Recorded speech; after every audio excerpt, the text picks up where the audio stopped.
no século XIX. Nós somos coisas muito diferentes para tentar projetar o que fomos no século XIX e o que pode ser a gente hoje. De qualquer forma, está claro que a gente não aguenta mais e que a gente pode fazer alguma coisa, porque inclusive a gente é menos forte. A gente é mais forte do que o operário era no século XIX. No sentido de que a gente tem uma produção que é cooperativa, cumulativa e que depende do nosso conhecimento. Não se pode tomar facilmente como se tomava o trabalho operário, e a gente não está aguentando mais. Então eu vou terminar minha fala com duas longas citações, uma do um sociólogo, filósofo alemão, que já está querendo ser o herdeiro de Axel Honneth na teoria crítica alemã. Ele propõe uma renovação da teoria crítica a partir de um diagnóstico das estruturas temporais da sociedade contemporânea, porque para ele é a forma como a sociedade capitalista contemporânea organiza o tempo que está nos retirando as forças da crítica e da mudança. Então eu vou fazer uma citação do livro dele. Ele diz: a aceleração técnica, a aceleração dos nossos ritmos de vida, é preciso adicionar uma aceleração social. Atualmente, nenhuma situação está assegurada. A transmissão não é garantida. O precário reina. Existe uma outra razão para que as pessoas sintam-se tão mal, deprimidas, até suicidárias no trabalho. Regularmente, os dirigentes das empresas apresentam novos projetos, estratégias para ganhar tempo e dinheiro, rentabilizar a produção, diminuir os efetivos. Ou então, elas põem em execução novos instrumentos informáticos mais performáticos, ou conceitos de marketing apresentados como inovadores, ou reorganizam as cadeias de trabalho e assim sucessivamente. Ao mesmo tempo, as direções de empresas entendem preservar suas normas de qualidade, acrescentam sempre novas formas de classificação, de avaliação e de notação dos empregados, criando uma tensão suplementar que termina por atingir os próprios dirigentes. O resultado pode ser observado em quase todas as esferas do trabalho contemporâneo, em todos os níveis das empresas. Os empregados sentem-se não somente estressados e ameaçados, mas também sob pressão, desarmados, incapazes de mostrar seu talento, rapidamente desencorajados. Veja como em todo canto os professores reclamam por não terem tempo para ensinar seus estudantes. Os médicos e enfermeiras para se ocuparem humanamente de seus pacientes. Os pesquisadores por não poderem se concentrar sem serem submetidos a avaliações permanentes. Diante esse sentimento de correr sobre uma esteira rolante ou sobre uma rampa que se desintegra. E para não ficar só na tristeza, termino com Richard Sennett para ver se a gente tem coragem de ir à luta. Assim, o que tentei explorar nestas páginas foi um paradoxo. Tentei mergulhar o mais fundo possível num modo de vida cada vez mais superficial. Uma cultura emergente que repudia o esforço e o compromisso corporificados na perícia artesanal. Como as pessoas só podem sentir-se bem, ancoradas na vida, tentando fazer algo bem feito, só por fazer, o triunfo da superficialidade no trabalho, nas escolas e na política parece duvidoso. E é possível que a revolta contra essa cultura debilitada seja a próxima página que vamos virar.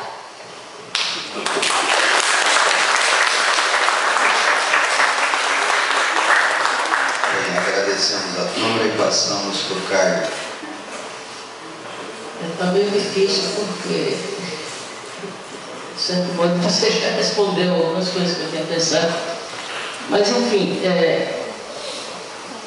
tem duas coisas. Eu li o texto do Belva e há um momento em que ele faz uma referência a um prêmio Nobel, que não aceita o termo de excelência, considerando que, na verdade, a ciência busca a excelência, ela busca a qualidade.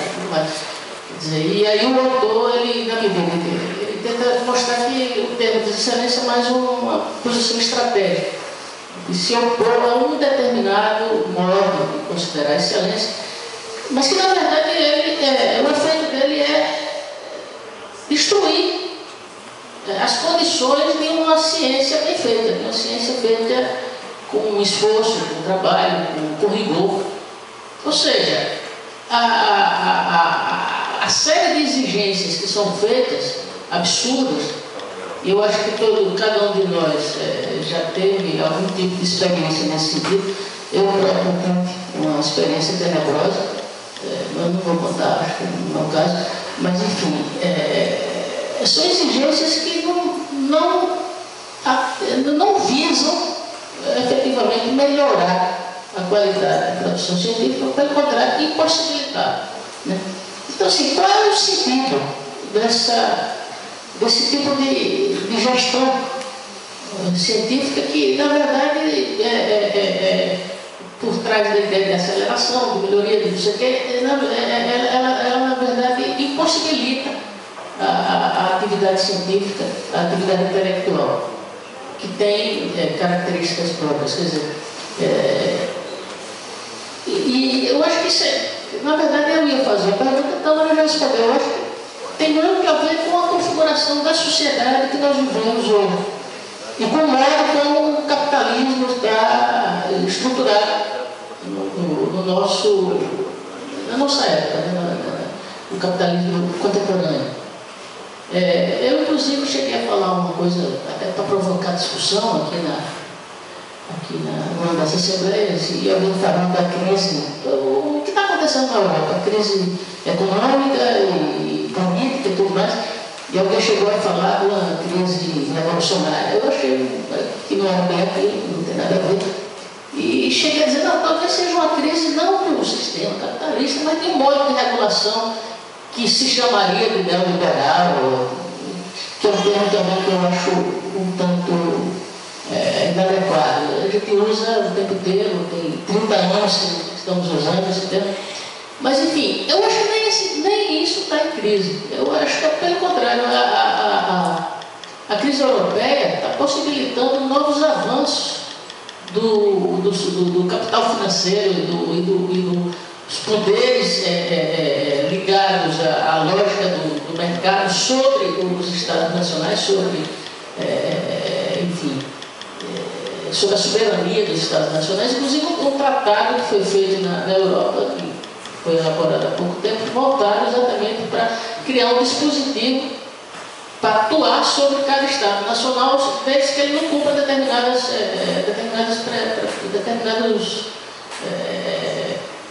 imperativos, em relação à dívida pública, em relação ao déficit público, enfim. E, quer dizer, na verdade, esse sistema de controle que envolve desde a produção científica até as políticas econômicas do Estado e tudo mais, ele está, na verdade, me parece que ele está em avanço, ele está crescendo cada vez mais.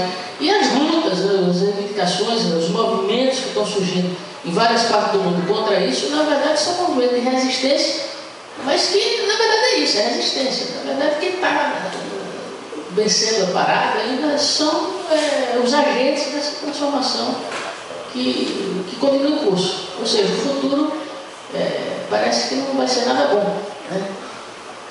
Mas, enfim, o que eu queria voltar é exatamente tentar discutir a relação entre essa modalidade do capitalismo por que eu acho que o neoliberalismo não corresponde exatamente à realidade? Porque fica parecendo que nós estamos voltando ao capitalismo do século XIX. Aquele capitalismo que foi estudado por Marx, por exemplo, que o Freud chama de capitalismo moderno, em contraposição ao capitalismo tradicional. Na verdade, eu acho que está muito distante. É um capitalismo muito mais financeiro, o Tavares já falou isso, né? Ele tem muito mais uma dimensão financeira e uma dimensão financeira que está deslocada da produção, né? Então o valor acionário das empresas cresce independentemente dos lucros reais, do patrimônio que essas empresas têm. Quer dizer, está muito voltado para expectativas de lucro, quer dizer, uma dimensão imponderável que passa a reger os movimentos econômicos. Quer dizer, isso trazido para o campo do conhecimento, para o campo fica uma coisa extremamente paradoxal, né? Quer dizer, o conhecimento é uma coisa que... O conhecimento, o saber, a produção artística, cultural, científica, eles têm uma dimensão imponderável no sentido de que ele não pode ser dividido, medido e calculado como, por exemplo, um produto que tem um limite, que tem se eu trago um bolo para cá e põe aqui, e de repente eu quero dividir com todo mundo, vai ficar um pouquinho para cada um, né? Quer dizer, vai diminuindo cada vez mais. Mas se eu pego um livro e começo a ler, eu posso estar lendo para 1000 pessoas. Não há nenhum desgaste no sentido de que essa obra, ela lida por 1000 pessoas, ela vai diminuir, ela vai se reduzir, ela pode beneficiar um conjunto cada vez maior. Quer dizer, o conhecimento, na verdade, ele tem uma dimensão que é pública, né? por sua própria natureza. E aí o que é que acontece? Quer dizer, mercantilizar isso, mercantilizar a atividade intelectual na verdade, tentar destruir essa dimensão pública do conhecimento, torná-la uma coisa dividida em fronteiras, né? Estabelecer, enfim, privatizar uma atividade que por si mesma é pública. Na verdade, estou um pouco divagando, porque as questões que eu estava pensando em colocar, a Tâmara já respondeu. Então, não sei se... Eu poderia falar um pouco sobre isso e depois abre, né?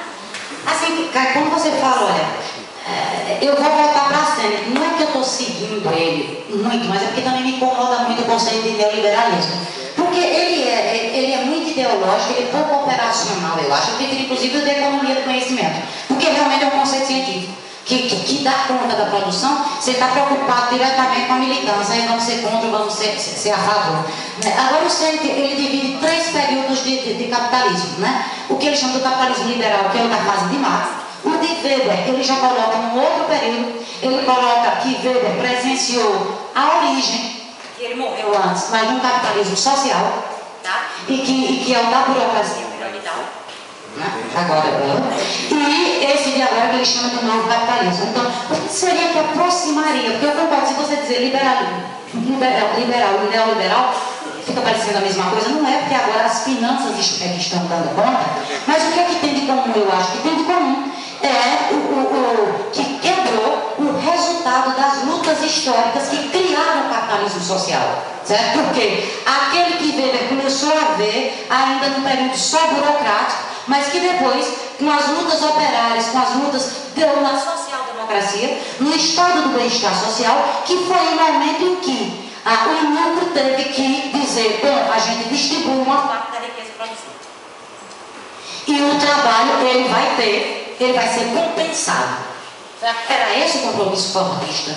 Era esse o compromisso do capitalismo social. Então, num capitalismo como esse, que é o que nós temos na nossa cabeça, nós somos socializados assim, pelo menos as velhas gerações, né? A universidade, ela faz parte, né, dessas compensações. É através da universidade que a gente vai distribuir o conhecimento, que é bem público, é a partir da hora que a gente vai democratizar o acesso ao próprio conhecimento e à ascensão social, certo? E ele entrou em crise nos anos 70. Então, o compromisso, como eu tenho uma frequência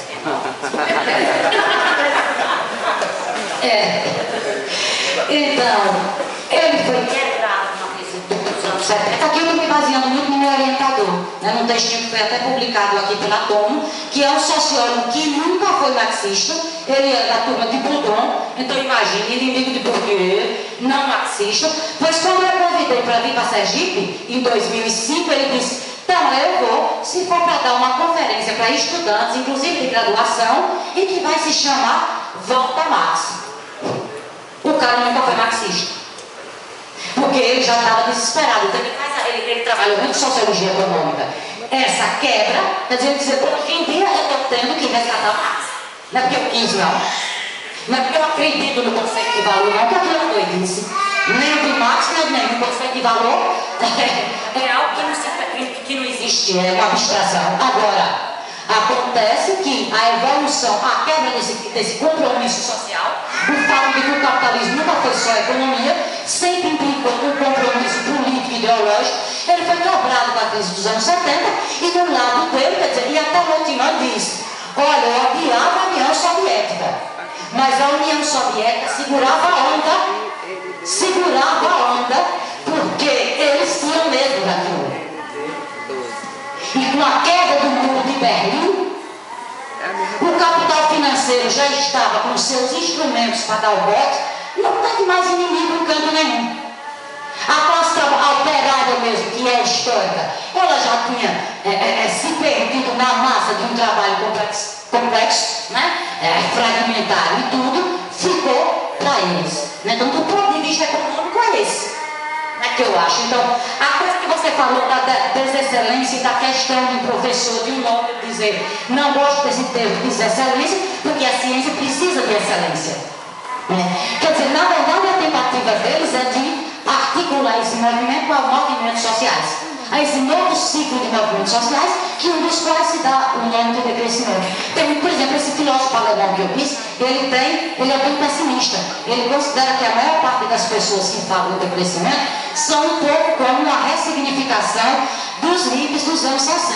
Aquelas pequenas ilhas de vida isolada que não toca realmente em coisas que são estruturantes e estruturadas, como diria o Bourdieu, né? Mas a verdade é que o desexcelente que ele está dizendo, o que ele diz é que excelência para mim é ideologia. Ela não é o que a gente pensa que seja produção científica, que você definiu muito bem. Ela, por ela própria, ela é cooperativa e cumulativa. Ela é difícil de ser um valor capitalista, porque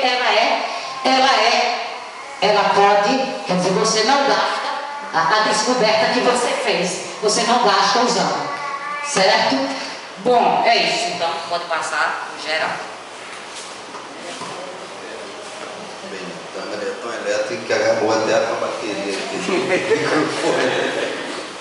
Bem, eu quero fazer a proposta de fazer 5 intervenções para responder em bloco, porque eu acho que facilita os trabalhos aqui. Pode ser assim? Vocês que mandam. Manuel, por favor.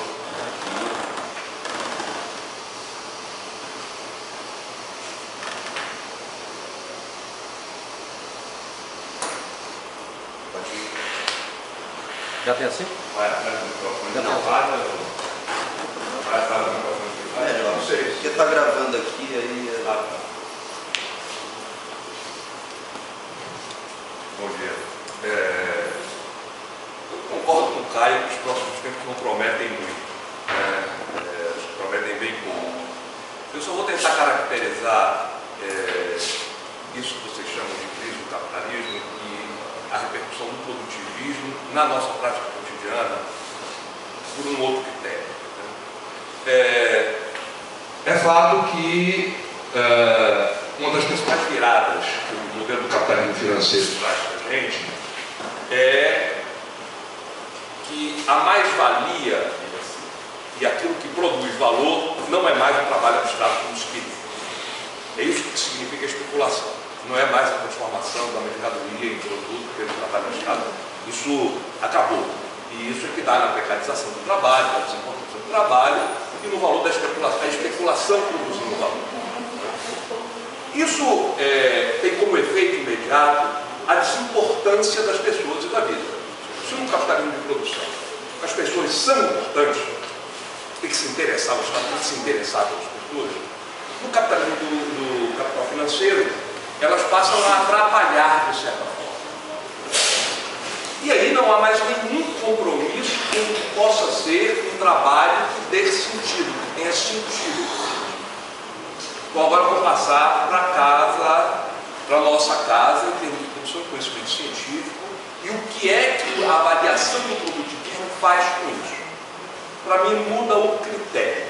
Ora, quando o conhecimento científico é trabalho, que é avaliado por aquilo que produz, de certa forma, mais valia, mesmo que em termos de mercadoria, de conhecimento transformado em mercadoria, vale muito para avaliar a produção, o critério de valor da produção científica, o que eu vou chamar de prestígio. Ou seja, um conhecimento prestigiado é aquele conhecimento que tem valor. Nós estamos vivendo, principalmente no Brasil, isso de forma exacerbada, com a implantação dos modos de avaliação da atividade universitária e acadêmica, um outro tipo de medição que é por autoridade. Então, o que na verdade o currículo Lattes faz é transferir a avaliação do conhecimento produzido, ou do que é produção universitária e acadêmica, não vou chamar nem de conhecimento, porque muitas vezes não chega nem a isso, para o critério de autoridade. Não vale mais o que você faz, em termos de discussão, vale mais o que você tem, em termos de titulação, de artigos publicados, de pontos no currículo Lattes, de pontos na avaliação. Essa transferência do critério, do prestígio que o conhecimento tem diante de uma comunidade, não sei de comunidade, ou da autoridade que ganha, reflete para mim a grande fissura dos nossos tempos e a grande guerra dos nossos tempos, que eu tenho colocado em termos de guerra das instituições contra as pessoas. Não interessa mais a vida das pessoas, o interesse das pessoas não tem mais valor, ou não funciona no esquema capitalístico de avaliação do valor, mas sim a autoridade, e que, portanto, faz com que nós tenhamos uma pura performance, que é o que a gente vê na avaliação dos nossos currículos, uma pura performance, no lugar de uma discussão sustentável, de uma discussão que tenha fundamento, que se ofereça ao desgaste no debate. Então nós temos cada vez menos, por exemplo, a aventura de um grande intelectual que vai ao desgaste público para bancar suas opiniões, e muito mais um trabalho completamente privatizado de atender critérios de avaliação que vai lhe conferir autoridade, que vai poder pontuar, ter acesso às bolsas de PIBIC, isso todos os dias. Isso todos os dias. Foucault talvez tenha sido o último grande monstro que bancou isso, que enfrentou e fez com que, pelo seu prestígio, ele pudesse bancar e enfrentar a autoridade institucional de uma intelectualidade estabelecida. No Brasil isso é mais complicado porque nós não tivemos tempo suficiente de amadurecimento de um coletivo em que a rede de prestígio pudesse ser trincheira suficiente para enfrentar o aparato institucional. E aí, nós aqui temos um efeito meio que hiperbólico disso, e que é uma complicação que tira completamente a sustentação, do ponto de vista de sustentabilidade, como você usa esse conceito, da nossa produção intelectual, que passa cada vez mais, a gente olha isso nos periódicos, só por um estatuto de autoridade, sem nenhum prestígio, que faz com que nós tenhamos, e isso nós sabemos ao nível das nossas relações comunitárias, entre aspas, mas a distância entre quem tem ainda alguma aposta por esse fazer que faz sentido, que envolve compromisso, que envolve empenho, e quem se dá bem simplesmente atendendo os critérios burocráticos que lhe conferem autoridade. Eu queria propor para vocês isso como questão. O que é que isso pode fazer, ou já está fazendo com a universidade, e se é ainda possível reverter esse quadro? E quando eu digo se é ainda possível, eu me refiro à possibilidade de você reverter isso na forma universidade. E aqui eu vou fazer uma separação, porque para mim, a minha avaliação é que a forma universidade já não suporta mais o fazer acadêmico. O fazer acadêmico está, de certo modo, no contemporâneo, no ponto de vista, órfão, enquanto forma, modo de se institucionalizar.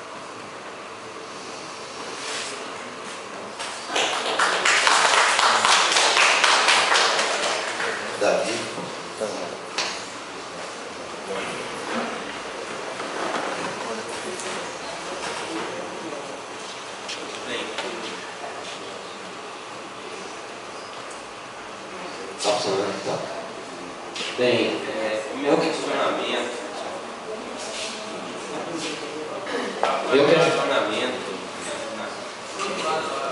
Deixa eu falar assim. Meu questionamento é. Ali, ó. Meu questionamento vai ter que invocar dois filósofos expressivos, né? Que são a Marilena Chaui, e aí eu vou fazer uma provocação aos meus queridos colegas Câmara e Caio, que eles não citaram Marilena Chaui, e Weber, Max Weber. Pois bem, tem um livro muito interessante chamado Ciência e Política, Duas Vocações. E tem um livro também muitíssimo interessante da Marilena Chaui, chamado...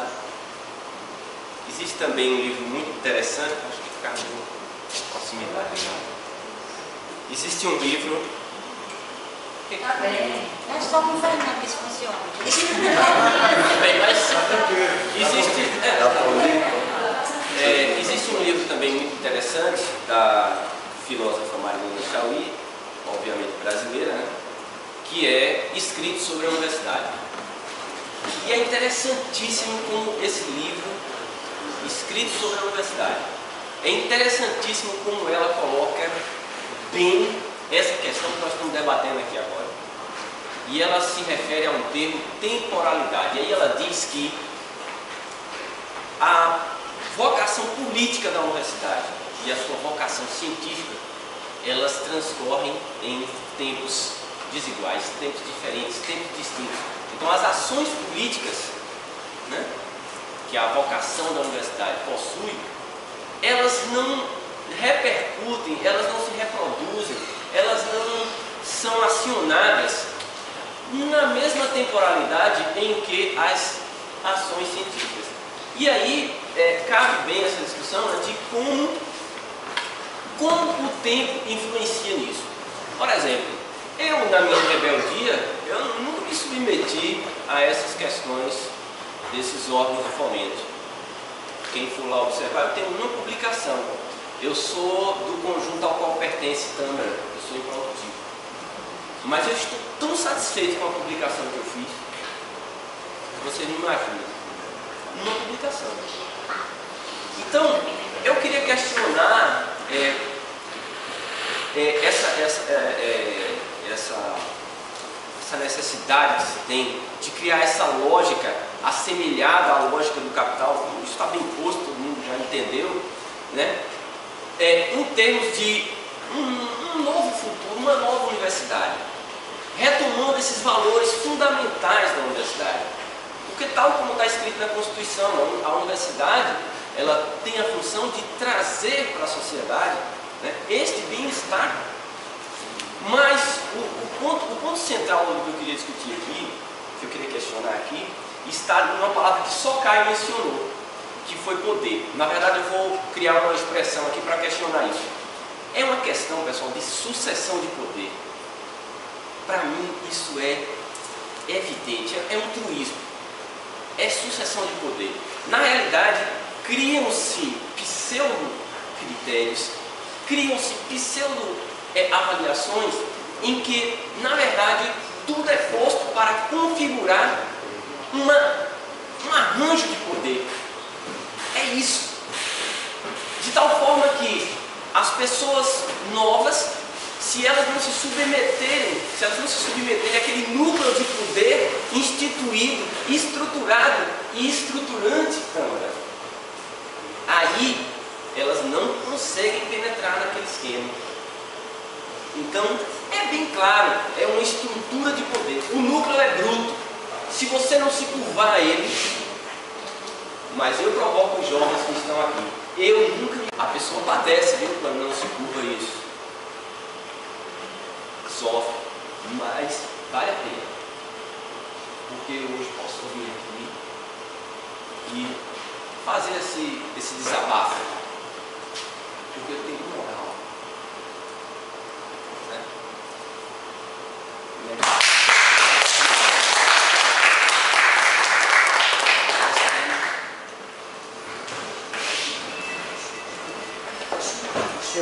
não está funcionando, né? Não posso falar. Na realidade, meu nome é Brancilena, sou professora lá do Departamento de Fisiologia. E aí eu vim falar de coisas um pouco mais presentes para o meu cotidiano. Então, eu costumo dizer lá no departamento que a nossa progressão, em vez de para professor titular, nós deveríamos progredir para ministro do STF. Tal a quantidade de processos, de comitês, enfim, que a gente julga ao longo de 30 anos ou mais dentro da universidade. Né?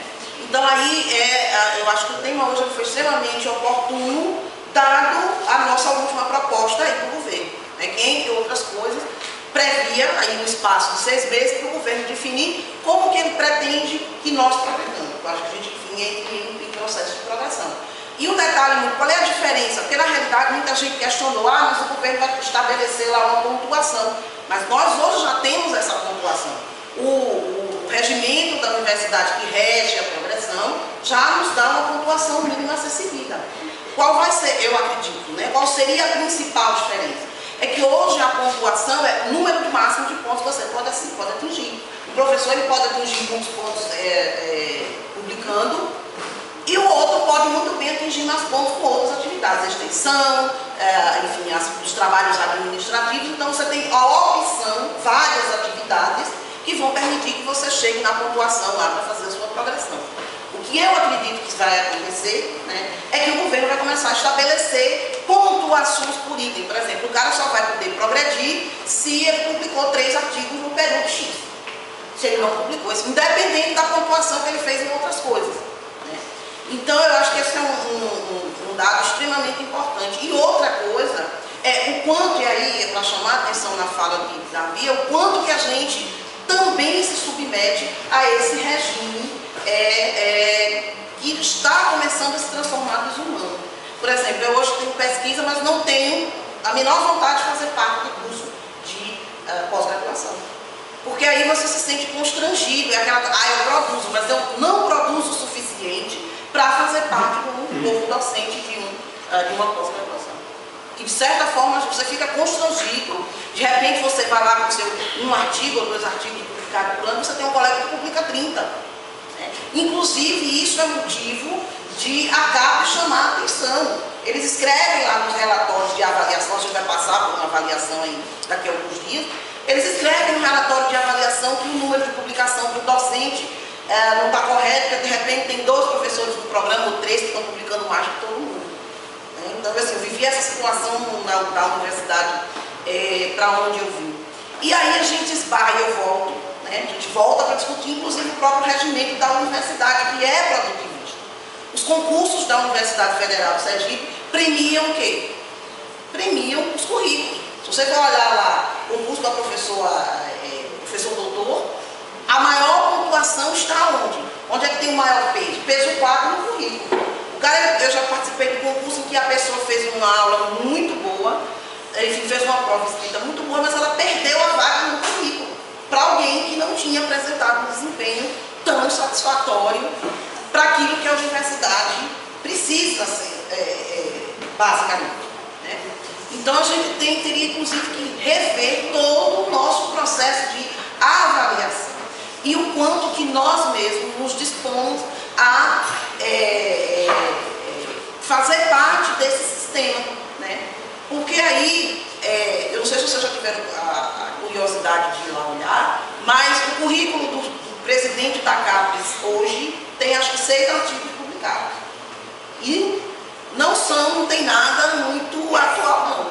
Quer dizer, se tem uma pessoa lá que com 6 artigos consegue mandar em todo esse processo, ou pelo menos aceitar que todo esse processo se estabeleça. Qual é o outro problema? Hoje a gente tem os benditos CAs, a gente vai ter aí as avaliações das pós-graduações, a gente tem os CAs. Então, os próprios CAs, que são feitos por pesquisadores, definem critérios impossíveis de ser alcançados. Então, se você for pegar, eu sou da área de biotecnologia, então, para você, um artigo para ser, uma revista para ser considerada um A, tem que ter lá nível, fator de impacto 4.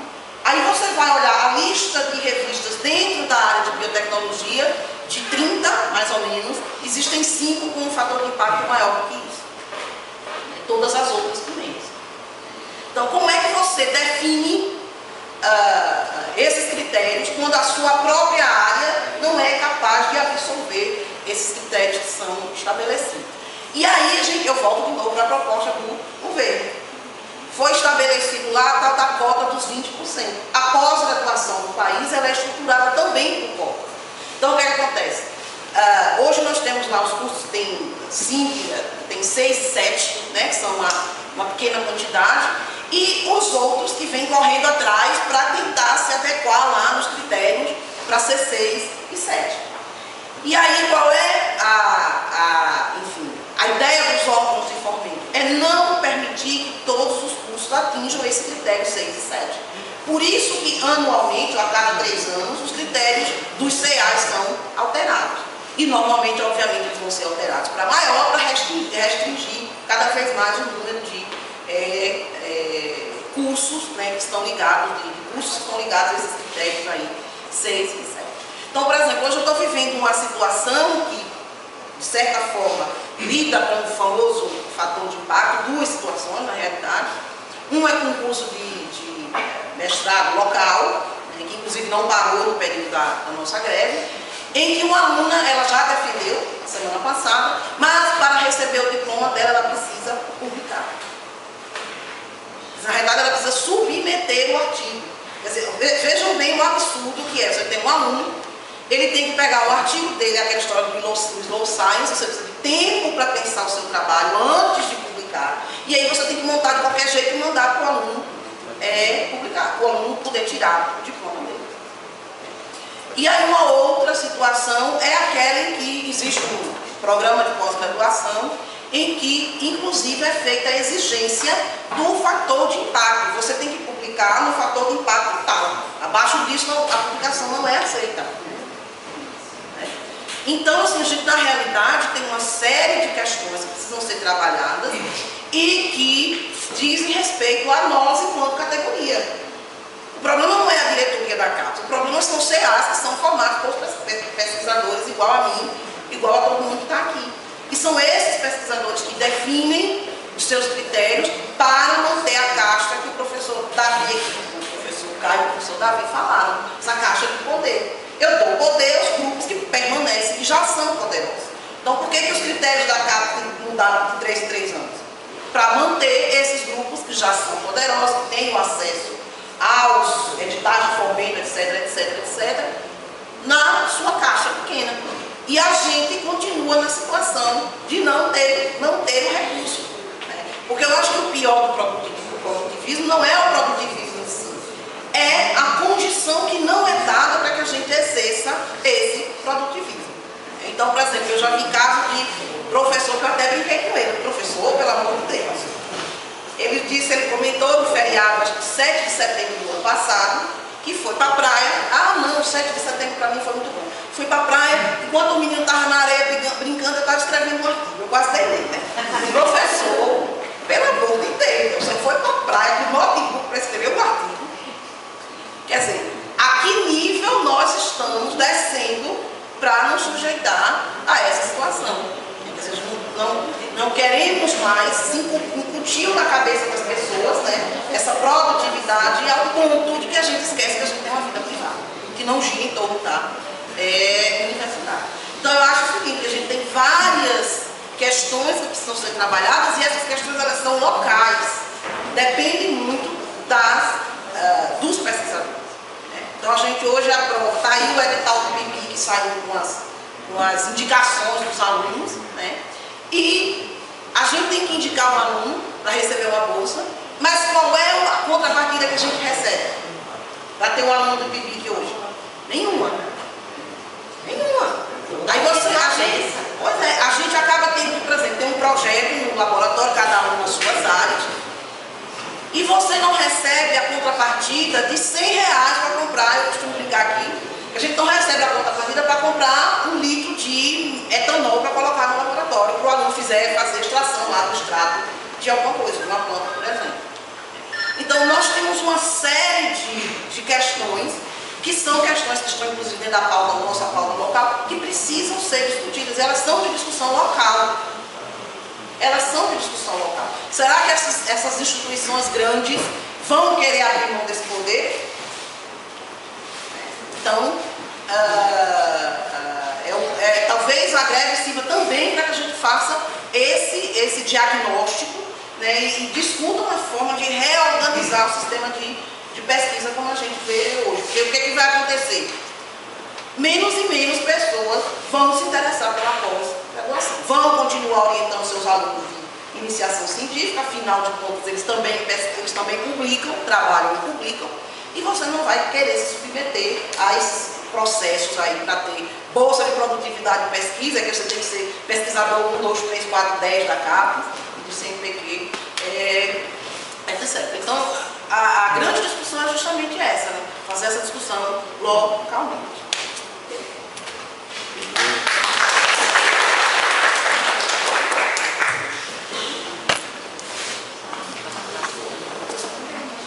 Pessoal, bom dia a todos, todas. A minha intervenção aqui está no sentido do produtivismo. Em outras palavras, adoecimento dos professores e professoras aqui da nossa universidade. Isso me chamou a atenção há algum tempo atrás. Na minha unidade de trabalho tem 3 professoras, ainda bem que são professoras. Mas eu pensei que o gênero pudesse influenciar, mas não, um professor está no mesmo caminho. São 3 professoras aposentadas já por problemas de saúde, por produtivismo. Ficaram, vamos dizer assim, lá na psicologia, Pinel. A gente não pode nem visitá-las, certo? O marido não deixa, ela não pode ver a gente, entra em depressão, já estão em depressão altíssima, tá? Piora o quadro. E tem um outro rapaz que está no processo, vai fazer 2 anos agora e vai se aposentar também. Então, isso me chamou a atenção. Por que isso? Por que está acontecendo? Será só na minha unidade? Não. Agora, no ano passado, nas férias, antes de mudarmos para cá, uma professora da mesma linha, tudo da área de letras, né? Saiu do tamanho, pai. Você lembra, professor, aqui? E foi um problema sério, tá certo? Então, essa professora está de observação, eu não sei nem como que foi parar isso. Mas essas exigências que são estúpidas para com o professor e para com o professor. E recebemos agora, semana passada, a proposta de carreira proposta pelo governo. E não sei se vocês tiveram a oportunidade de ver que uma pessoa que só tem a graduação, ela pode crescer 2 níveis, né? 2 anos, 4 anos, fica... E para crescer aí, ela tem que ter especialização e atender um CCT. O que é CCT? Eu fui olhar. O CCT está Certificado de Conhecimento Tecnológico. Veja bem, o só tem graduação, especialização e tem que atender isso para progredir na carreira. Você precisa de dar aula. NIFIC, técnico tecnológico, ProEja, Mulheres 1000, certificado, Bolsa Formação, ETEC, Educação. Tá certo? E atuação de gestão também. Atuação de gestão institucional, veja bem, normalmente um graduado, um especialista em gestão para crescer. Não tem vaga para todos. Desenvolvimento de aula prática em laboratório. O cara não é nem pesquisador ainda, né? Porque você vai iniciar a pesquisa, valores no mestrado, mas você pode pesquisar. Construção de protótipo.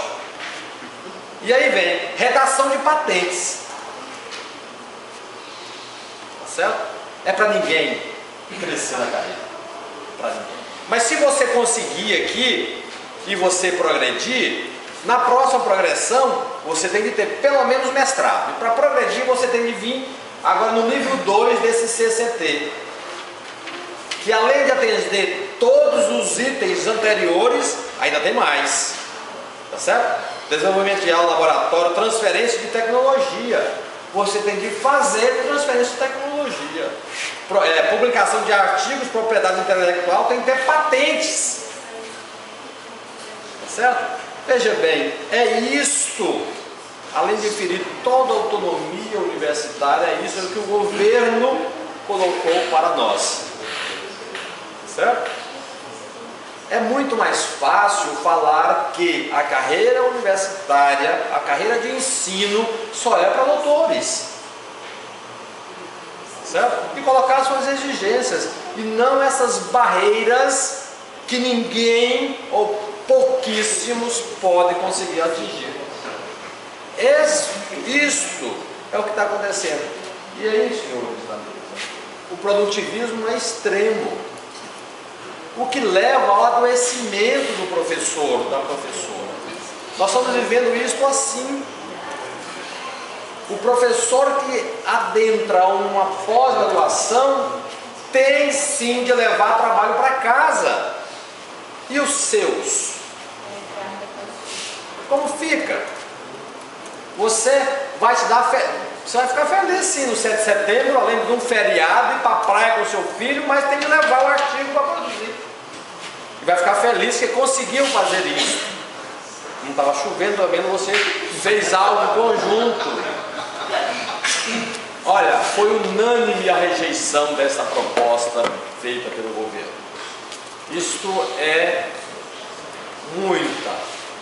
um escravismo intelectual. Não acredito numa coisa como essa. Tá?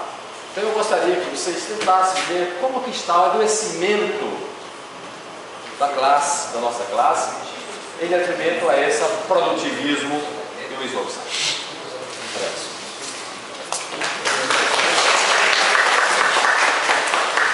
Na última leva dessa os 5 primeiros escritos, eu me inscrevi. Eu acho que o primeiro ponto que nós temos que parar para pensar é que a gente só tem tempo para discutir essas questões quando a gente está em greve. Porque quando a gente não está em greve, a gente não tem tempo para vir nesses debates. Né? Então vamos parar para pensar. A universidade só para se autoavaliar quando a gente está em greve. Né? Por quê? A gente sempre faz debates aqui, não só na DUFES ou em outras instâncias, faz 5 gato pingar. Eu tenho que dar aula na pós, eu tenho que dar aula na graduação, eu tenho que orientar. Então essa é uma oportunidade muito interessante para a gente pensar a universidade. E é só na greve. Ninguém me convence do contrário. E aí, eu acho que a Tâmara colocou algumas questões bastante interessantes do ponto de vista da produção do conhecimento. Eu não diria o novo capitalismo, porque ele continua com a mesma proposta desde quando ele foi montado, mas sim esse capitalismo tardio, ou da pós-modernidade, é o capitalismo. É um modo de produção capitalista. Ele pode mudar a forma, mas a essência permanece a mesma. Se a mais-valia antes era de uma maneira, hoje é de uma outra, como colocou bem Manuel, mas a essência é a mesma, é a superexploração e a intensificação do trabalho. Então, o que eu vejo e que é muito oportuno nessa greve é a discussão de 2 pontos que apareceram em todos os debates, ainda que hoje, curiosamente, foi o debate que mais trouxe gente. Não é por acaso. Que é a primeira questão, a falta de autonomia universitária. Quando nós fizemos uma audiência com o reitor, que ele disse que os reitores abriram mão da autonomia universitária para CAPES como uma forma de evitar um supermercado de pós-graduação, isso é sintomático para nós refletirmos. Acho que esse é o primeiro ponto, a questão da autonomia universitária. O segundo ponto é a intensificação do trabalho, que está na proposta do governo. 12 horas aula na graduação, mais 4 na pós-graduação, 16. Né? Mais orientação, mais reunião. Reunião, a gente morre de reunião aqui. Então quer dizer, a gente não vai pesquisar, gente. Outras horas do cigarro. Não, o persigar vai entrar na minha segunda argumentação. Então, quer dizer, a intensificação do trabalho também é uma discussão que está pautada na greve, gente. E que tem a ver com o produtivismo, mas que tem a ver com a carreira também, como foi colocado. Né? Então, já que tocou no Persiga, porque só estudante para colocar um título tão apropriado, né? Foram os estudantes do Ceará que já estão sofrendo lá, porque também os estudantes são incorporados a essa lógica produtivista antes mesmo de ser profissional. Né? Então, os estudantes agora vão fazer tudo atrás, também dentro do Persiga, e eles ficam, né, incomodados, porque agora nós vamos ser geridos, e aí a gente tem que ver que as novas tecnologias servem para controlar o nosso tempo, servem para controlar o nosso horário de lazer também. Quando a gente chega em casa para ler e-mail, a gente está trabalhando, respondendo. Quando você não responde imediatamente, os alunos reclamam disso. Mas professor, você está me desvalorizando. Então, mesmo dentro de casa, a gente está sendo... É um controle absoluto, né?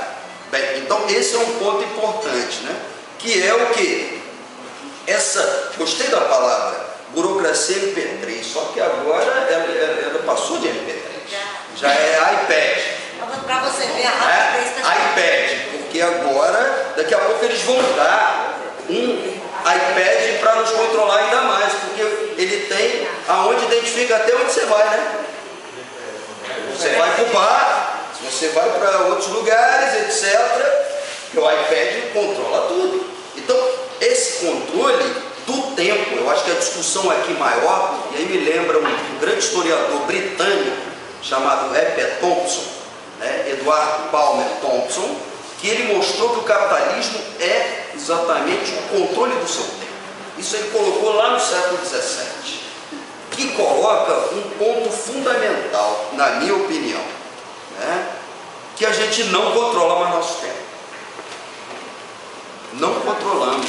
Quando diz que leva trabalho para casa, que vai para a praia, né? Eu acho que isso é uma discussão séria, por isso a ciência precisa de tempo, mas não é só a ciência não, a gente também, para viver além do trabalho. E aí tem a ver com o capitalismo, a superexploração do trabalho. Mas nós temos um outro ponto que foi levantado tangencialmente pela Tâmara, mas que eu gostaria de que nós aprimorássemos também a questão que o Davi colocou da Marilena Chaui. É porque a Marilena Chaui entrou no ocaso, né? Infelizmente ela tinha uma postura crítica nos anos 80 e 90 e hoje ela assumiu porque ela apoia esse governo que está aí, que nós não apoiamos, né? Então, infelizmente, todo mundo, né, tem seus momentos históricos e ela perdeu o bonde da história, que é a administração gerencial da universidade ligada a uma cultura de mercado. E aí qual é o problema? Nós, no nosso dia a dia, a gente também incorporou essa linguagem, que a linguagem, como dizia o velho Bakhtin, também é um controle ideológico e também uma estratégia importante de dominação. Então a gente fala impacto, fala custo-benefício. Nossa, como eu ouço assim, custo-benefício. Ué, isso daqui é uma empresa ou uma universidade?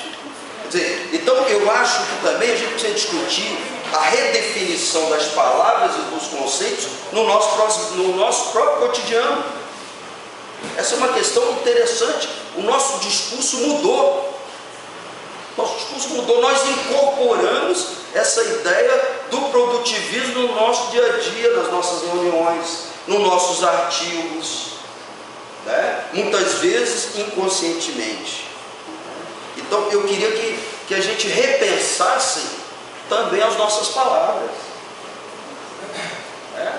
Os nossos conceitos utilizados. Porque só pode ser feito uma mudança mais geral quando a gente muda o nosso próprio modo de encarar o trabalho. Porque não adianta a gente fazer crítica, e eu acho que aí foram muito felizes as observações, a gente fazer, e aí eu acho que é o perigo de uma pós-graduação, aí vamos discutir a pós-graduação tão recente, tão nova como a nossa, em comparação com pós-graduação que tem 40, 50 anos. Nós temos aqui o que? Nos últimos 15 anos. Então, se a gente abandona o barco, aí me preocupa muito. Mesmo com todo o produtivismo, com todo o adoecimento, nós temos que consolidar a pós-graduação, porque senão a gente vira colégio de terceiro grau. Então, esse é, para mim, aí é que eu quero colocar. Quer dizer, eu acho que a gente não pode abandonar esse barco. Mas nós temos que intervir dentro do sistema para tentar modificá-lo com a questão da autonomia universitária. Por exemplo, num debate sobre letra, lá em letras, a professora disse, mas a CAPES determina, porque vem como é que se fala? Avaliação trienal agora, né? Sim, mas nós podemos mudar os critérios internos. Por exemplo, só para concluir, um livro que a gente publica vale, um livro geralmente demora em torno de 5, às vezes 10 anos, vale o mesmo que um artigo 1A. Eu acho isso incrível. Eu acho isso. E o artigo muitas vezes em 1 ano você faz, ou até menos, né? Que é depois do PIB que você tem toda uma... Quer dizer, então eu acho que esses critérios internos nós podemos mudar, mas ninguém quer mudar porque o Deus CAPES não deixa. Então, nós precisamos ter coragem de mudar aqui embaixo, porque aí lá em cima eles vão mudar. E se eles não mudar, a gente tem que denunciar. Não, as nossas revistas também, né? Por exemplo, eu trabalho com História, Memória e Literatura. A revista especial, que tem como tema História, Memória e Literatura é B5. Ninguém quer, eu quero, porque é o único lugar que eu posso ter interlocutores. Está entendendo? Então é uma loucura. Esse complexo vitamínico da CAPES aí vai nos matar, gente. Aí a gente está entrando numa neurose, como a gente estava conversando. Eu acho que agora vai dar uma tese, aí eu já nem sei se é Freud, Jung, eu não entendo muito psicanálise. Mas tem que ir para a psicanálise mesmo. Mas a gente tem que psicanalizar nosso trabalho. Porque você não publica no A1, aí publica no B5, você vai ficar com culpa, vou te impor uma culpa, né? Então, tudo isso reflete uma questão que eu acho que a Tâmara também bem colocou. E aí é interessante recuperar o Bourdieu, já que hoje ficou bem marcante a questão sociológica, né? O Bourdieu, nas suas últimas Contrafogos, né? 2 livrinhos pequenininhos, mais interessantes, ele coloca a importância da gente retomar um diálogo entre o conhecimento produzido na universidade e os movimentos sociais. E isso o Brasil tinha na década de 90 e perdeu. E aí a gente tem que explicar por que perdeu. Exatamente porque nós incorporamos a lógica do mercado. Então, às vezes é melhor a gente voltar atrás e retomar projetos inconclusos, como dizia o Walter Benjamin, porque o progresso contínuo muitas vezes leva ao abismo. E eu acho que a gente temos sim condições, não sei quem foi que interviu aqui, nós temos sim ainda a condição de virar o barco, porque diziam que a gente nunca ia fazer uma grande greve, e nós fizemos a maior greve de toda a história da universidade. Então, nós temos condição de reverter. Agora, desde que temos coragem, nos nossos cursos de pós-graduação, de dizer, CAPES, tem limite o seu produtivismo. Né? Porque é diferente produtividade e produtivismo. Nós também não podemos ser contra a produtividade. Também um professor que passa 10 anos sem publicar nada, é impossível. Quando eu cheguei aqui, tem professor que aposentou com 30 anos de trabalho e não publicou um artigo nem de jornal, aí também não dá, né, gente?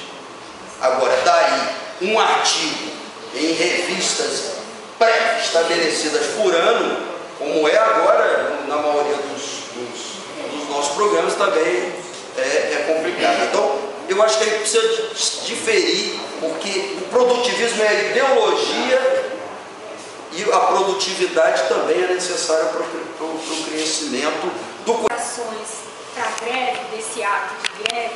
Eu não tenho rede social, eu não tenho Facebook, nada disso, mas lançar como uma atividade de greve um dia sem consumo, né? Para ver o que é que aconteceria com essa economia, entendeu? Porque assim, o consumo é o que mais sustenta, né? Uma das formas de garantir esse sistema financeiro é o consumo. E quem consome somos nós. Então, ver quais são aqueles produtos, o pãozinho francês, já pensou, um dia sem pão francês, sem macarrão, sem tomar refrigerante, sem cerveja, como uma atividade para ver, para meio que mostrar que a gente pode deixar de consumir pequenas coisas e grandes coisas que são importantes para a manutenção dessa ordem, né? Dessa ordem de manter esse sistema econômico muito acirrado. Então eu fiquei pensando nisso. A outra questão é que eu vou contar uma experiência que aconteceu comigo para a gente ver se tem uma possibilidade, porque eu estou pensando mais em o que fazer, né? Eu estou já igual ele, o que fazer, né? Então, assim, eu tive que fazer aquela pontuação. Uma colega me pediu, falou, vamos inscrever um projeto para o PIBIC? Projeto para PIBIC, mas eu não tenho ponto. Não, mas vamos. Aí escrevemos o projeto. Quando eu fui lá botar os critérios, eu só tive 2 pontos. 2 pontos. Um ponto por causa de um artigo que eu tenho publicado num livro de uma professora que é voluntária aqui na UFES, que meio preocupada com as pessoas que nunca publicaram. E como ela tinha inserção com algumas editoras, chamou essas pessoas para publicar e lembrou de mim. Vou chamar a Clarissa, e realmente. Então eu tenho um artigo nesse livro que é sobre a cegueira e tenho o meu outro ponto, é sobre um documentário que eu participei, né, que eu fiz um curso sobre a produção de audiovisual.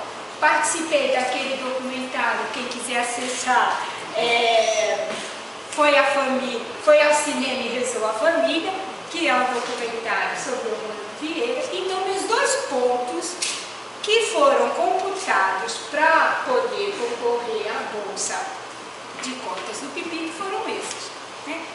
Aí a minha colega ficou muito indignada, nossa, só isso? Eu falei, mas espremeu para lá, aí nós tínhamos que ir a COPES, eu acho que é COPES, o setor lá de pesquisa, e aí, para pegar uma dúvida, eu fui com ela, era ela que ia esclarecer as dúvidas, aí eu fui com ela, e ela pegou e questionou a professora, que é muito educada, a Ana, eu acho que é a Ana, não sei, né, eu acho que é a Ana, mas, Ana, como é que são? A professora. Mas olha, esses critérios aqui, como é que é isso? A gente não conta? Ela disse, não, professora, o que conta é isso, isso, isso. Mas e esses critérios? Não, esses critérios foram estabelecidos por vocês mesmos, professores. Inclusive a senhora estava fazendo parte daquela comissão, né? Então, ou seja, nós estamos legislando contra nós mesmos. Então eu acho que, né, a gente tem uma pauta aí. Então tem determinadas dimensões dentro da universidade, aqui mesmo, que a gente pode reverter essa história e trazer um pouco mais de paz às nossas vidas. Ao contrário de você, da nossa colega, do Fernando, eu não acho que tenha que ser como critério produtivismo. Fiquei pensando, eu não conheço esse professor, mas fiquei pensando nos professores que eu tive aqui quando eu entrei na universidade e que não tinham muito essa preocupação da publicação, do isso, daquilo, e davam verdadeiras aulas que eu trago para mim até hoje. Então, o que eu acho, não sei se publicar ou não publicar, garante a nossa função básica dentro da universidade, que é formar, que é dar aula, que é falar sobre os valores. Claro, tem história do tripé, tarará, mas o que nós realmente fazemos dentro de uma universidade é formar, é falar sobre os valores, sobre etos dessa sociedade onde existe essa universidade. Então eu fico imaginando, eu tendo a não ir por esse caminho do produtivismo, tenho nenhuma preocupação no sentido de vir a ter pontos. Falo para os meus alunos, posso fazer os PIBICs, mas vão ser todos voluntários. E quem realmente estiver precisando das bolsas, eu não me incomodo. Quer começar e parar porque conseguiu um estágio, é isso mesmo. Eu fui estudante trabalhador, eu trabalhei para pagar minha universidade, tive que estudar, né? Então, a lógica para a sobrevivência que está cada vez mais pesada sobre nós é essa, e não só para nós professores, mas para os nossos alunos. Porque se for para eu ter um ponto no SIGA-A, eu tenho que botar um artigo, pagar a inscrição. Não, mas você tem que fazer a seguinte, Clarissa, você tem que fazer o artigo para um congresso, paga a inscrição, você não precisa ir, porque o importante é... Não, aí eu estou pagando para ter o meu ponto no SIGA-A. Então, quero publicar aquilo que realmente eu quero que a sociedade saiba, aquilo que eu quero comunicar às pessoas e que quero que as pessoas saibam que eu falo sobre isso, né? Então, eu acho que tem algumas dimensões aqui dentro mesmo que nós já podíamos mexer e interferir nessa lógica, que é o que já está, né, na nossa plataforma aí de reivindicações. Mas eu queria levantar alguns lugares específicos, que é a questão do sistema de avaliação mesmo, que acho que não sei quem foi que falou, né? Nós também estamos passando pela avaliação do MEC, então eu acho que esse sistema de avaliação que a gente estabelece para os nossos cursos, que estabelece dentro da universidade, a gente pode reverter essa história. Esses critérios, eles não precisam ser definidos de lá para cá.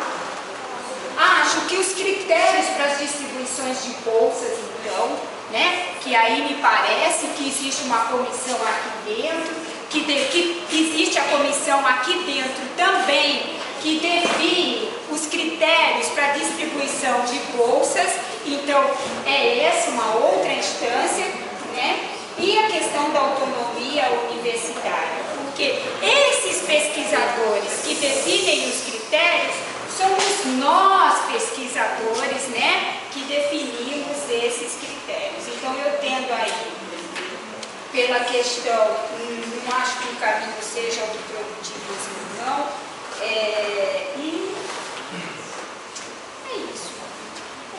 Acho que de maneira geral.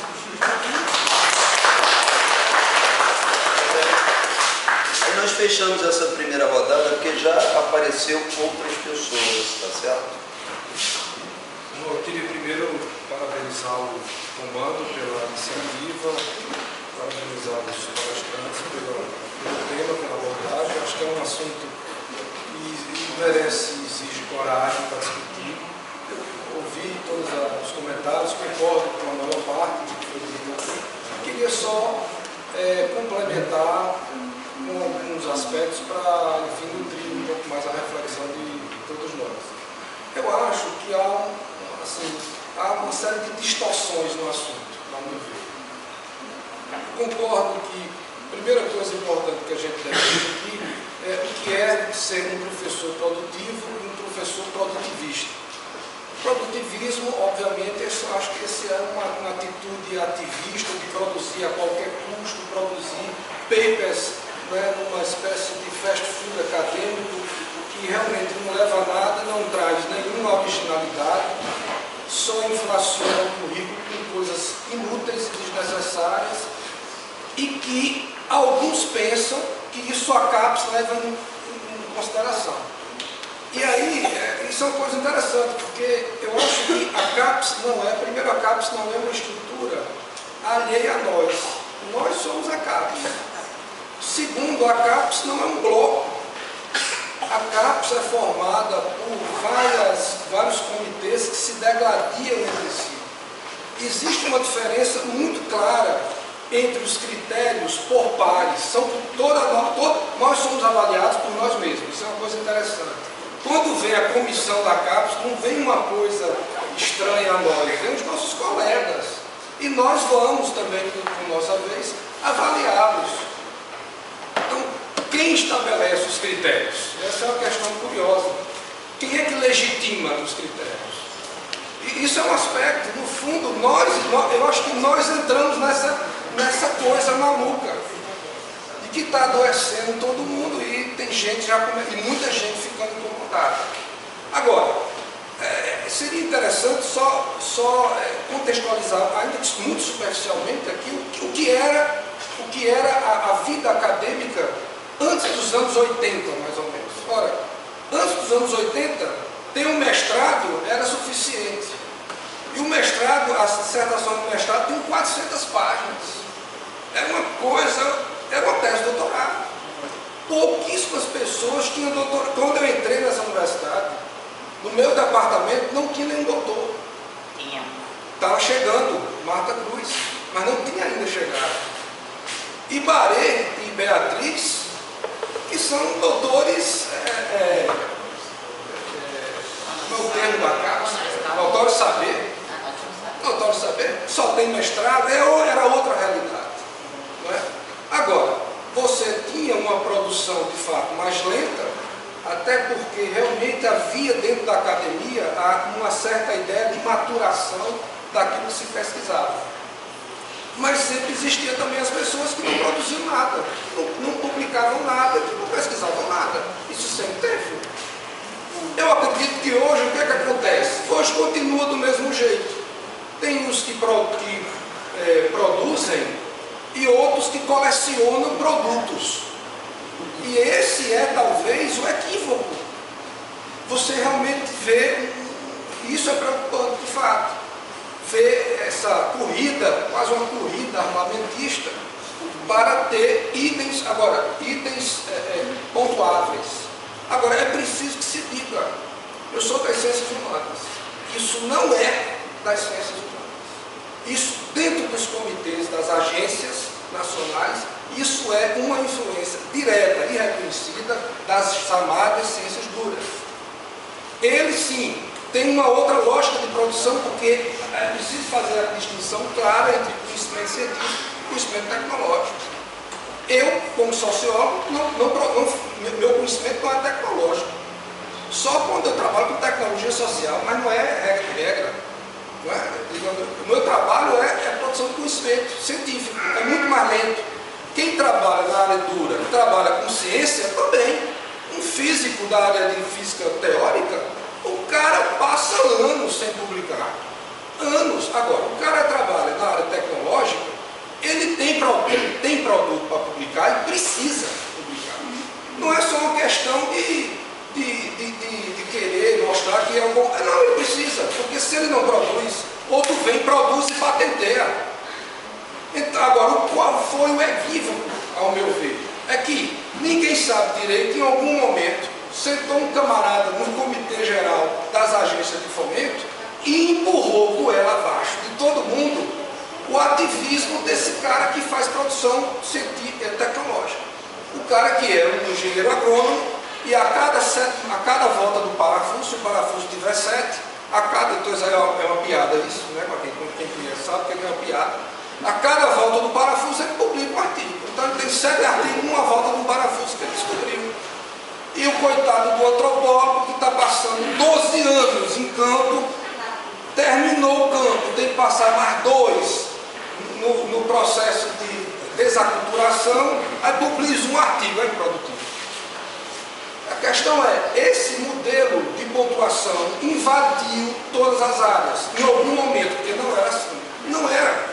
Até os anos 90 não era assim. A partir dos anos 90, desenfreadamente, os comitês foram tomados, sobretudo pelos físicos no Brasil todo. E é mundial. E é mundial, não é no Brasil, é mundial. E aí o que acontece? Toca, e isso repercute numa escala que vai das agências de fomento lá da Comunidade Europeia até o nosso PIBIC aqui. Os nossos colegas que fazem parte do PIBIC lutam desesperadamente contra critérios que nivelam um livro que um cara da Humanas publica e passa, sei lá, 3, 4 anos fazendo um artigo de 3 páginas sem falar nas coautorias. Eu já vi um artigo de química com 30 autores e o artigo tem 5 páginas, quer dizer, tem mais páginas de autores do que de conteúdo. Mas o conteúdo, se você apresenta um químico, cara, isso aqui é Nobel. Não é nada irrelevante. É algo absolutamente relevante para a área dele. Mas é outra lógica da produção do conhecimento, totalmente diferente. Quer dizer, a slow science reivindicada por um químico é diferente da slow science reivindicada por um cientista social. Tanto ele quanto ele, precisamos desse ócio criativo, sem o qual as ideias não vêm, sem o qual nós não pensamos em ideias novas. Agora, a produção, o trabalho, a mão na massa, os dois têm que ter. São lógicas diferentes, eu acho que a gente não pode pensar de uma forma, pensando na mesma lógica para todos os caras que fazem trabalho experimental, laboratorial, eles têm que ficar ali, às vezes, testando às cegas quantos nutrientes repercutem naquilo ali, porque é uma ciência experimental. Aquilo que exige registro e, a depender dos resultados, publicação imediata. Você não vai para um congresso, por exemplo, muitas vezes a gente vai para um congresso de ciências sociais para ver as novidades, o que é que as pessoas estão fazendo. A galera vai para um congresso de medicina para patentear remédio. É diferente, existe uma velocidade exigida deles. Eles entendem que o meu ponto de vista existe uma parte do conhecimento científico e tecnológico que exige essa velocidade. E boa sorte, vão fundo aí nessa velocidade. Agora, existem outras ciências que não precisam, não só não precisam, como não podem. Um historiador não pode galopar em cima dos fatos históricos a serem pesquisados. Um sociólogo não pode galopar em cima das mudanças sociais que ele está observando. Ele tem que ter tempo, ele tem que ter maturidade para isso. Aí, bom, mas a CAPES nivelou tudo. Nivelou, ou nós estamos, aí eu volto a dizer, nós estamos aceitando. Não, nós estamos aceitando. Veja a questão do prazo de 24 meses. A CAPES chegou e disse, 24 meses para o mestre defender sua tese. Qual foi o programa no Brasil que caiu nota ou foi descredenciado por não ter cumprido isso? Porque ninguém cumpriu. Ninguém cumpriu. A USP foi a primeira a dizer, o nosso é cumprido. Era a única nota 7 e o presidente era, sei lá, nós não vamos cumprir isso. Ninguém cumpriu. Ninguém foi descredenciado por isso. Agora, na hora que senta lá no Comitê Geral de Avaliação da Ciência e Tecnologia, essa sim é uma briga que, para quem é o representante da área de humanas, é uma briga terrível. Porque eles olham para o pessoal das humanas como se olha para um extraterrestre, não é? Que está na academia. Ele não entende por que o historiador precisa de 10 meses para fazer um artigo. Ele não entende por que um sociólogo precisa de 1 ano e meio para fazer um artigo. Isso é uma coisa que se faz em meio-dia. Então, eu acho que a discussão é maravilhosa, eu gostei muito, mas eu faria uma sugestão para uma outra mesa, para chamar aqui representantes de fato da física, da química, que possam trazer a discussão do que é uma pesquisa, e trazer aqui e assim, talvez fazer uma contraposição, tipo assim, o que é uma pesquisa experimental em química fina e o que é uma pesquisa experimental em sociologia do poder. O que é observar essas coisas? O que é que significa? O tempo de maturação. Agora, eu acho que o CNPq e a CAPES, se me permitem, e com isso concluo, não está tão assim aparelhado nessa perspectiva que foi dita aqui. Por exemplo, o CNPq, para conceder bolsa de produtividade, olha, engana, pelo menos na área de ciências humanas, engana quem acha que é contando artigo. Não é. Não é mesmo. É analisar 10 anos da vida do sujeito que está se candidatando à bolsa. 10. Já começa. Interessa ao CNPq ver como é que o cara se comportou ao longo de 10 anos. Então, assim, se ele está publicando nos últimos 3 anos 30 artigos, ele não quer saber. Primeiro, quer saber aonde. E tem mais, o que está publicando. Há casos em que se lê o que o cara publicou, para ver a qualidade. Muitas vezes o cara só tem uma publicação, mas é muito relevante na área, considerada relevante, citada. entendeu? E não citar apenas por aquele trem da alegria, eu me cito, tu me citas e nós nos damos bem. É outra coisa, é o reconhecimento acadêmico dos pares, feito pelo reconhecimento daqueles intelectuais que trabalham naquele campo. O CNPq, quando concede a bolsa de pesquisador inicial, analisa 5 anos da vida do camarada. Então não é essa coisa assim não, vamos, que você já entra. Não é. E hoje a tendência para os editais do CNPq é a mesma coisa, na área de humanas. A recomendação é essa. Olha, CAPES, vai fazer a visita ao programa. Tem um professor que zerou a publicação, na área de humanas, a orientação da CAPES não é botar para fora, é chamar a atenção. Por que não está publicando? Porque a publicação é uma consequência natural do pesquisador. Você pode passar 1, 2 anos sem publicar, normal, você está na fase de pesquisa. Se você está na fase de pesquisa, você não publica. Na área de humanas é assim. Na área experimental não, registro o parafuso, publica, registra, publica. Até porque tem que fazer isso mesmo. Né? Mas na área de humanas você está na fase da pesquisa. Não tem nada para dizer. Não tem nada para dizer, não vai publicar. Aí começa a fase das publicações, aí gera, uma determinada pesquisa pode gerar 2, 3 ou até mais. Isso é contabilizado na avaliação da CAPES. Não interessa se você tem um corpo ali funcionando, e nesse ponto concordo com o Fernando, ali tem que ter a produção. Agora, não é, pelo menos na área de humanas, e eu tenho visto isso, muita gente já discutindo, isso já está começando a mudar de fato. Esse debate aqui já está ecoando. Ou o que está, né, vice-versa. É que não interessa apenas contar artigos. Não interessa. O menino ali tem 30 artigos e ali o outro só tem 2. Tá, mas só tem 2. Aonde? Vamos ver o artigo. Quer dizer, já há uma preocupação, digamos, mais qualitativa na área de humanas em perceber o perfil do profissional para ele receber bolsas de produtividade ou recursos para pesquisa. É uma questão a se pensar. A própria avaliação da CAPES também, ela, me parece, ela está muito mais atenta a esses aspectos mais qualitativos do que meramente quantitativos em relação à produção.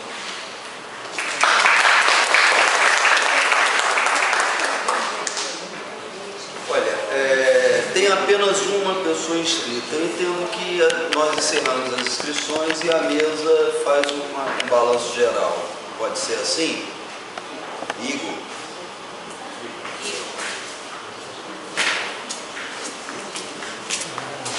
Bom dia a todos e a todas. Tem que falar? Aí sai no YouTube, né? Não, as falas foram feitas aqui, foram todas feitas por professores. Estou até comentando com o Everton que eu acharia importante que um aluno se colocasse nesse momento.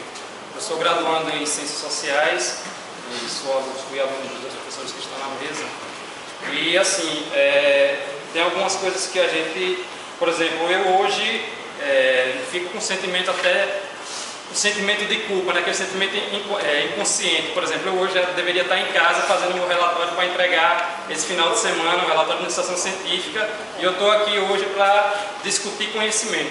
Aí você fica se perguntando, será que vale a pena às vezes, né?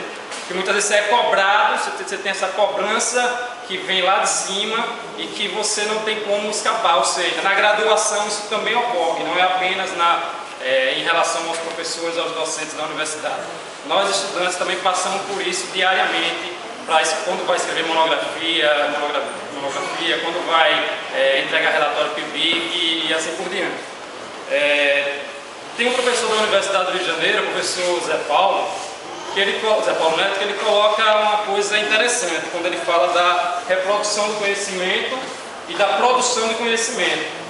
Ele coloca que quando o aluno está na graduação, ele está apenas reproduzindo esse conhecimento que é lhe colocado.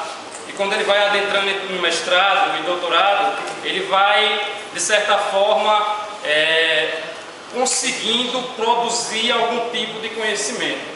Mas aí fica uma certa pergunta, né? Como é que essa produção de conhecimento ela se dá? Por exemplo, uma obra de fôlego você leva 20 anos para fazer. que diga um velho barbudo do século XIX, né? Para escrever o Capital tem que passar 20 anos trancafiado dentro de casa, sem apoio do CNPq, né? Com apoio Engels, das indústrias Engels, né? Não teve esse apoio do CNPq. Uma outra coisa é que há uma certa... Aqui houve umas certas falas assim, que ficam um pouco complicadas. Por exemplo, a gente luta pela universidade que tenha o tripé ensino, pesquisa e extensão. Eu acho que a crítica que nós devemos fazer, eu não estou colocando que foi colocado dessa forma, mas que a crítica que nós devemos fazer não é a não produtividade desse conhecimento, né? Não é a não produtividade do conhecimento, mas a tentativa de tentar ao máximo fazer com que possamos pensar como estamos produzindo. Não vai ser em 2 anos, em 2 meses que vai sair produção de conhecimento daqui da universidade, seja ela das exatas, seja ela das ciências humanas. E nós passamos isso diariamente na própria ciência social, da cobrança que é nos imposto a fazer isso. Então, já que a gente briga por uma universidade que tem esses 3 tripé, eu acho importante a gente não cair no discurso de fazer a crítica pela crítica da questão da pesquisa, né? Já que a gente luta para esse tripé, a gente tem que fazer a pesquisa. Agora, saber como essa pesquisa vai ser feita e para quem essa pesquisa vai ser indicada. Para quem, no sentido não de que existam as revistas especializadas para isso, mas que essa publicidade da pesquisa ela seja colocada para todos e não apenas para um pequeno grupo de professores ou estudantes que têm acesso a essas revistas, por exemplo, né, as revistas acadêmicas. Nós temos revistas que hoje são praticamente demonizadas por alguns professores universitários. Que dizem, não, aquela revista não tem como você levá-la a sério porque é uma revista que não tem uma certa influência dentro do meio acadêmico. Eu acho que isso é um problema. Um outro é quando a gente procura, e isso acontece com vocês professores mesmo, já que a maioria aqui é professores. Quando se fala do tripé, muitas vezes muitos professores não querem e muitas vezes são omissos à questão da extensão. E isso acaba, de certa forma, deixando alguns alunos que têm interesse nessa intervenção na sociedade, já que a extensão é isso, você levar para a comunidade, levar e trazer ao mesmo tempo para a comunidade o conhecimento, que esse conhecimento seja revertido em alguma coisa que possa mudar essa realidade. Muitas vezes muitos professores não se colocam para fazer a extensão, porque essa extensão não vai entrar no seu currículo Lattes. Muitas vezes muitos professores não se colocam a fazer isso. E isso é preocupante numa universidade que, repito mais uma vez, luta por esse tripé, essa greve é por esse tripé, não é apenas pelo salário dos professores, imagino eu, e quero crer nisso. E, assim, para finalizar mesmo, tem uma questão que está sendo colocada agora, que é interessante, que nós alunos, quer dizer, já estou terminando, mas para os que virão será bastante interessante essa questão do cigarro, que a gente colocava aqui, né? É como aquela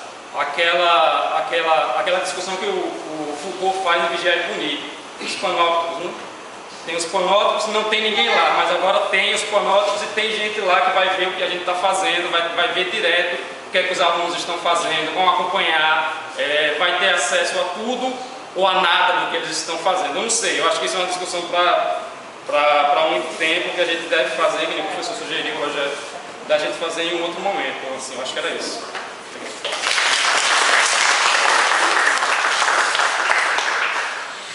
Com a palavra, então, Câmara e Caio para... Foi um monte de coisa ao mesmo tempo, né? Tanto a Câmara como a Caio, agradecer pela oportunidade que deram a gente, né, de fazer uma reflexão profundamente interessante, acho que instigante mesmo, né? Eu acho que o Fernando colocou que, infelizmente, só nesses momentos de greve, ou felizmente, né, a gente para um pouco para refletir sobre a universidade. Eu queria colocar só então, um improviso, porque como é um bate-papo mais descontraído, eu vou dizer que o que eles revelam aqui e que a reforma proposta pelo governo, essa contraproposta do governo, busca, além de tudo, construir um looping acadêmico, institucionalizado. Aí eu queria, para justificar isso, falar de 3 questões. A primeira delas é no período que eu entrei na universidade. É claro que você tinha alguns solistas, professores mais individualistas, mas você tinha uma discussão mais coletiva na universidade, na minha época de graduação. Você conhecia que os professores pesquisavam no departamento. Você tinha um debate mais público sobre isso. Então você tinha, podemos usar até, me permito também, um improviso do termo, uma cultura de artífice. Quase essa coisa de oficina, os departamentos eram isso. Você tinha um debate coletivo, o direito à divergência era um elemento importante nisso, né? Só que, com esse modelo proposto, no primeiro eixo surge a ideia do individualismo, a exacerbação desse individualismo, que provoca uma outra coisa, que vem nesse loop, é interno isso, provoca um estamento interno, de quem produz, de quem vai ficar condenado, entre aspas, ao território da danação, que é a graduação, né? E quem vai ser os agentes do paraíso, da pós-graduação, aqueles que conseguem construir uma distinção e a autoridade para falar da gente. Essa cultura individualista, ela permeia hoje o acadêmico, quem faz. Então, se você tem sala, é porque você mereceu. Se o seu laboratório é mais equipado, é que você conseguiu financiamento, os editais, você constrói essa cultura de uma economia. O edital virou uma economia, os lugares onde a gente acessa para... Então, quem não tem laboratório, o problema não é mais a estrutura da universidade, é que você não fez por merecer. Você não merece. Assim como você não merece estar na pós. Então, contente-se com o seu território da nação. O que significa o território da nação? Mais tempo de trabalho na graduação. Aí os critérios escuros que existem em alguns departamentos, não, em algumas áreas aqui. Quem está na pós, menos carga de aula em sala. Quem está fora dela, você intensifica com isso, né? O que eu estou colocando nesse primeiro movimento, que gera o segundo que o Fernando falou, a intensificação do trabalho. Você produz um estamento e você produz um looping acadêmico que vai trabalhar para esse estamento. O SIGA-A, acima de tudo, é um policiamento disso também, porque tem os critérios internos. Daqui a pouco uma professora conversava comigo, o professor Emílio, dizia o seguinte, que vai ter um ponto online agora. Você vai registrar na hora, quando tiver nada. Daqui a pouco o SIGA vai fazer isso. Você registra ali, vai ter um ponto eletrônico online. Do jeito que o SIGA está sendo construído, vai se desdobrar nisso. E mais do que isso, essa intensificação do trabalho, ela remete a outra questão. Nós vamos passar mais tempo preenchendo o formulário, colocando coisa, e do que qualquer outra questão. Quem foi tentar agora essa própria PIBIC viu quanto tempo gastou para preencher o SIGA-A. Aí não, só é você capturar o látice. Mentira! Né? E um negócio maluco, parece é uma linha de montagem. Você captura e ele diz o ponto, o seu merecimento, né? A meritocracia, não mais a cultura do artífice. Essa é a segunda questão, a intensificação aí. Quem está no looping vai trabalhar mais. Se quiser atingir alguma coisa, tem que correr atrás, projeto, edital. Não vale absolutamente nada. O projeto é uma formalidade. E tem uma terceira questão que é fundamental. O que Tâmara e o Caio falaram aqui, a moral burguesa do trabalho. Isso aqui é uma moral, uma nova moral, um novo ethos que se estabelece. É o novo ethos. E esse ethos tem implicações diretas e indiretas. Né? Diretas, o cara que submete essa máquina, e o cara, indiretamente, que também está atingindo diretamente, que se sente incapaz, que não consegue, a frustração, a decepção. Né? Um lado da soberba, o babaca, o professor babaca da soberba, e o outro lado é essa cultura do cara que está fora, porque não merece, porque não tem qualidade. E o que é interessante, os alunos hoje procuram os professores, se contaminam de tal modo, aluno vê Lattes, agora é o jogo de interesse, é o grupo de interesse, vê Lattes, vai procurar o professor pelo Lattes, se está produzindo não, porque ele sabe que nesse jogo do mercado, o que importa, o que decide é o Lattes. Então eu recorro a quem tem o Lattes. Esses 3 elementos fortalece essa cultura do looping. Por quê? Porque ele produz uma desigualdade entre as áreas, ele produz uma desigualdade na própria área, da autoridade, da distinção, desse individualismo exacerbado, e produz um terceiro looping acadêmico, que é o institucional, a desigualdade entre regiões. Nós nunca vamos conseguir competir com as outras universidades. É um looping acadêmico institucionalizado. Quando é que nós, a partir desses critérios propostos pelo governo, vai permitir que professores ou instituições fora desses eixos, que não têm revistas com quali A, que não são conceitos 6 e 7, consigam sair da sua condição de looping acadêmico? Nunca. Nunca vão sair. Nunca vão sair. Agora, eu não estou aqui fazendo uma ode, porque isso parece, eu queria até que o professor Rogério estivesse aqui, parece que eu me senti assim tão, o CAPES tão bacana, né? Porque tão emocionado, o CNPq tão ausente de lutas, e parece que nós não estamos dialogando, e parece que o CAPES, o CNPq não reproduz a lógica do sistema, essa questão não parece que reproduz as desigualdades, né? Elas são alimentadas, mas ela tem não é o cara que sentou. Sociologicamente não existe um cara que sentou. Um cara representa uma força social. Pode ter sido um cara, mas a partir de impregnados de valores que tiveram força para se impor a essa lógica dentro da CAPES, no IPQ, e ramificar isso da capital disso aqui dentro. Não foi assim. Não é? Essas coisas não nascem e não brotam do nada. Agora, uma coisa também, eu estou dizendo isso porque eu também não estou fazendo, volto a dizer, uma ode a não sei o quê. Porque também a gente lida com o dinheiro público, a gente tem que ter. E que na próxima semana nós também vamos dar continuidade com outros debates, dentre os quais eu acho que a questão da saúde, porque nós temos uma pesquisa do adoecimento dentro da UFES, para a gente não pensar que também é tudo fora, não, o problema está aqui dentro, e aí nós temos que mudar primeiro aqui dentro e não jogar como fazia o colonialismo português. O problema é sempre lá fora. Não, o problema está entre nós